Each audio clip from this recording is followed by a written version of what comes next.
region a lot. But a high-tech greenhouse, that's really high-tech. It's even more high-tech than the current standard Dutch greenhouses, because it's not even a semi-closed greenhouse, it's a fully closed greenhouse. And that's completely new? That's completely new. In the Netherlands it's not done. Why? Because we don't have the challenging climate that it needs to be done. No. It needs additional investment. Investment in technology means investment in money, of course, but also investment in energy. And in a moderate climate, that's not feasible. It's not needed.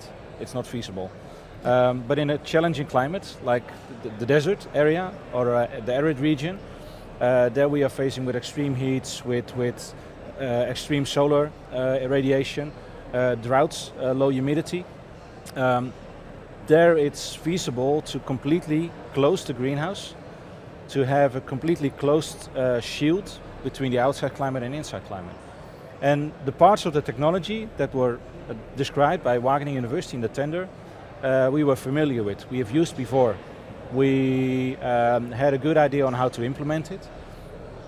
So we included it in our technical quotation, in our supporting story, and we were able to convince the customer eventually that we have done parts of it before. We didn't do the complete greenhouse as it is, but semi-closed, more than enough. We had the experience, and they said, okay, you have a relative good price for a high quality, very high quality greenhouse.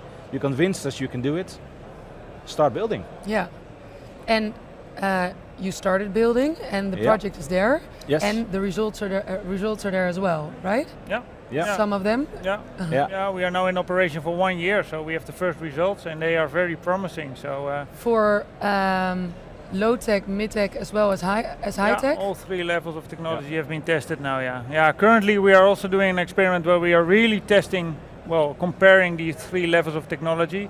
So we have placed tomato in all levels of technology, and we are just monitoring the water use, the energy use, the CO2 use, so basically all resources which are needed in the greenhouse operation.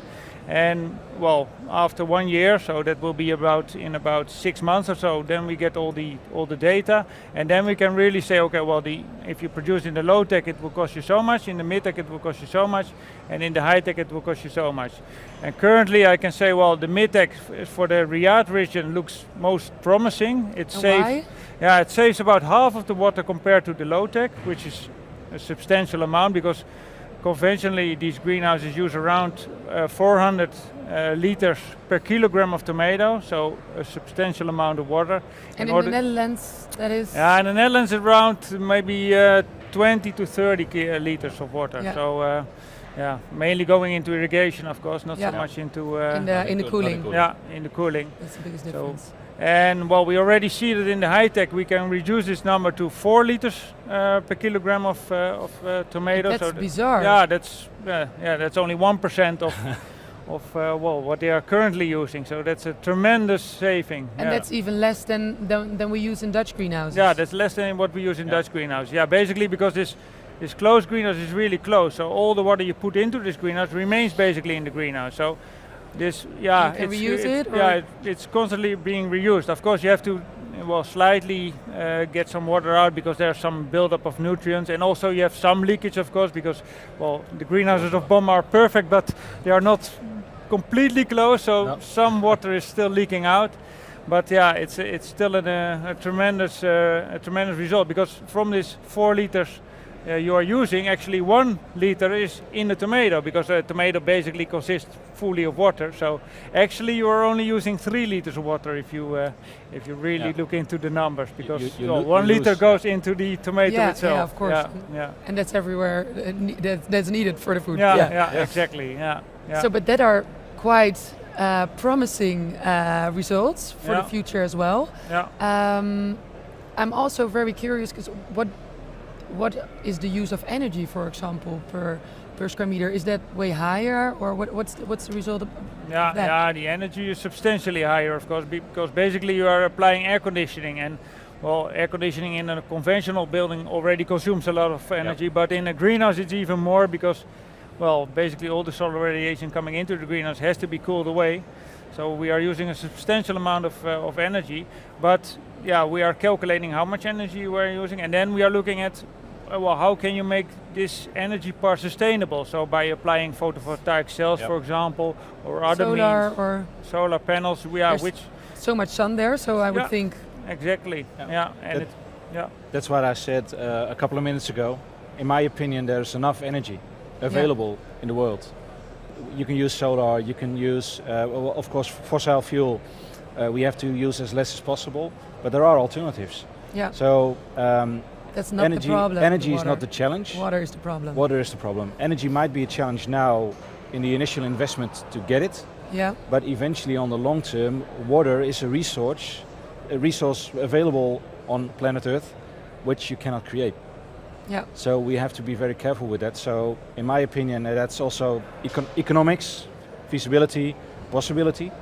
Some regions in the world, it's not possible to grow tomatoes because the climate is challenging. And if you have to use some energy and technology to be able to grow there with as less water needed as possible, losing as less water needed as possible, then the initial investment in doing it for the energy part is the only solution if you want to grow there, if you want to be independent. Yeah. So I think for the region, and we have a similar question now from Qatar, which is not quite the same as Saudi climate-wise. It's more even more challenging. Yeah.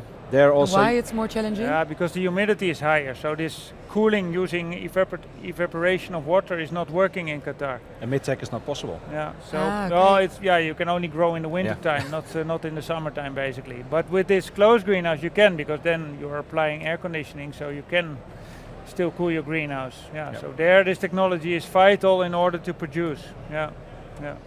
And for now, would it be profitable for other companies to directly use this, these new developments or these new greenhouses as well? You mean growers, customers? Yeah. Yes. I think if a grower in that region, if he wants to be supplying to the market year-round, he wants to have his vegetables on the market, and he's in lack of water, then the initial investment in energy, I think it's a challenge now, because logistic-wise, there is availability from production from other countries.